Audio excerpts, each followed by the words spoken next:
दोस्तों, स्वागत है आप सभी लोगों का हमारी एक और नई वीडियो में। तो आज की वीडियो में हम बात करने वाले कि आप किस तरीके से फ्री फायर मैक्स में अपनी सेंसिटिविटी सेटिंग को सेट कर सकते हो, या फिर अगर आप नॉर्मल फ्री फायर में से फ्री फायर मैक्स में शिफ्ट हो गए तो उसके लिए आपको अपनी सेंसिटिविटी सेटिंग कितनी रखनी चाहिए। और अगर आप एक हाई डिवाइस यानी कि 6GB 8GB या फिर इनसे हाई डिवाइस में खेलते हो, या फिर अगर आप एक लो डिवाइस यानी कि 4GB 3GB या फिर इनसे भी लो डिवाइस में खेलते हो, तो उसके लिए आपको अपनी सेंसिटिविटी सेटिंग को कितना और किस तरीके से रखना चाहिए जिससे आप किसी भी एनिमी को इजीली वन टैप हेडशॉट मार पाओ या फिर फास्ट मूवमेंट कर पाओ। तो इन सभी चीज़ों के बारे में आज इस वीडियो में स्टेप बाय स्टेप जानने वाले। लेकिन वीडियो स्टार्ट होने से पहले आपको एक छोटी सी रिक्वेस्ट है कि अगर आप इस वीडियो में नए हो तो देन वीडियो को लाइक करके चैनल को जरूर सब्सक्राइब कर देना। तो फिलहाल अभी हम बढ़ते हैं अपनी वीडियो की ओर। तो जब आप फ्री फायर मैक्स में अपनी सेंसिटिविटी को ओपन करोगे तो आपको कुछ इस तरीके का इंटरफेस दिखाई देगा।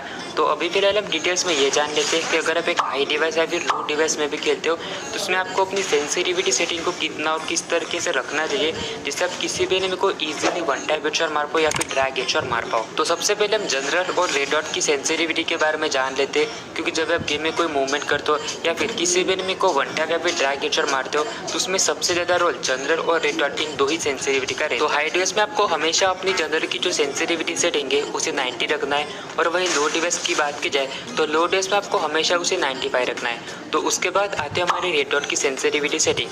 तो जब भी आप अपने रेड डॉट की सेंसिटिविटी को इंक्रीज करोगे तो एम असिस्ट की वजह से आपकी स्कोप की जो सेंसिटिविटी सेटिंग है वो बढ़ जाएगी, और जब भी आप अपने रेड डॉट की सेंसिटिविटी को कम करोगे तो इससे आपकी स्कोप की जो सेंसिटिविटी सेटिंग है वो कम हो जाएगी। तो इसलिए आपको हमेशा अपनी रेड डॉट की जो सेंसिटिविटी सेटिंग है उसे हाई डिवाइस में 85 रखना है, और वही लो डिवाइस की बात की जाए तो लो डिवाइस में आपको हमेशा उसे 90 रखना है। तो उसके बाद आते हैं हमारी 2x और 4x स्कोप की सेंसिटिविटी सेटिंग। तो जब आप नॉर्मल फ्री फायर खेलोगे तो उसमें आपको थोड़ी सी कम सेंसिटिविटी मिलेगी, और जब आप नॉर्मल फ्री फायर से फ्री फायर मैक्स में शिफ्ट होगे तो उसमें आपको अपनी जो सेंसिटिविटी सेटिंग है उसमें थोड़े से चेंजेस देखने को मिलेगी। यानी कि जो फ्री फायर मैक्स की जो सेंसिटिविटी सेटिंग है वो फ्री फायर से थोड़ी सी ज़्यादा है। तो इसलिए आपको हमेशा अपनी जो सेंसिटिविटी सेटिंग है वो फ्री फायर मैक्स में फ्री फायर के बदले थोड़ी सी कम रखनी है। अच्छा, हमको सिखा दिया है।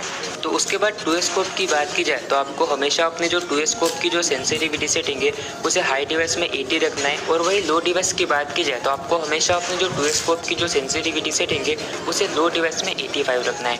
और उसी के साथ साथ वही 4x स्कोप की बात की जाए तो आपको हमेशा अपने जो 4x स्कोप की जो सेंसिटिविटी सेटिंग है उसे हाई डिवाइस में 70 रखना है, और वही लो डिवाइस की बात की जाए तो उसे आपको हमेशा लो डिवाइस में उसे 75 रखना है। तो उसके बाद आते हैं हमारे स्नैपर स्कोप की सेंसिटिविटी सेटिंग। तो जब आप स्नैपर का यूज़ करते हो तो उसमें आपको बहुत से बार एमिंग में दिक्कत होती है, तो उसका सबसे बड़ा रीजन आपकी स्नैपर स्कोप की सेंसिटिविटी सेटिंग। तो आपको हमेशा अपने जो स्नैपर स्कोप की जो सेंसिटिविटी सेटिंग है उसे हाई डिवाइस में 25 रखना है, और उसी के साथ साथ उसे आपको हमेशा लो डिवाइस में 40 से लेकर 50 के बीच में रखना है। तो उसके बाद हमारा जो लास्ट सेंसिटिविटी सेटिंग है वो है फ्री लुक। तो बहुत से प्लेयर फ्री लुक की सेंसिटिविटी सेटिंग का यूज़ भी नहीं करते, लेकिन मैं आपको हमेशा ये रिकमेंड करूंगा कि आपको हमेशा अपनी जो फ्री लुक की जो सेंसिटिविटी सेटिंग है उसे हाई डिवाइस में 50 रखना है, और उसी के साथ साथ वही लो डिवाइस की बात की जाए तो लो डिवाइस में आपको हमेशा अपनी जो फ्री लुक की जो सेंसिटिविटी सेटिंग है उसे 70 से लेकर 80 के बीच में ही रखना है। तो कुछ इस तरीके से आप अपनी जो सेंसिटिविटी सेटिंग है उसे प्रॉपरली फ्री फायर मैक्स में सेट कर सकते हो। और जब आप नॉर्मल फ्री फायर में से फ्री फायर मैक्स में शिफ्ट होगे तो उसमें आपको सेंसिटिविटी के रिलेटेड थोड़ी सी दिक्कत होगी। तो सबसे पहले आपको इसमें ट्रेनिंग में जाना है, और वहाँ पर आपको अपनी जो सेंसिटिविटी सेटिंग है उसे प्रॉपरली सेट करना है। तो इससे क्या होगा, जब आप क्लैश स्क्वाड या फिर रैंक गेम खेलोगे तो उसमें आपको ड्रैग या फिर वन टैप हेडशॉट मारते समय कोई प्रॉब्लम नहीं होगी। और उसी के साथ साथ कमेंट करके जरूर बताना कि आपको ये वाली वीडियो कैसी लगी। तो बस आज की वीडियो में सिर्फ इतना ही। आई होप ये वाली वीडियो आपको पसंद आएगी। तो हम मिलते हैं आपको किसी अगले वीडियो में किसी नए टॉपिक के साथ। तब तक के लिए बाय दोस्तों।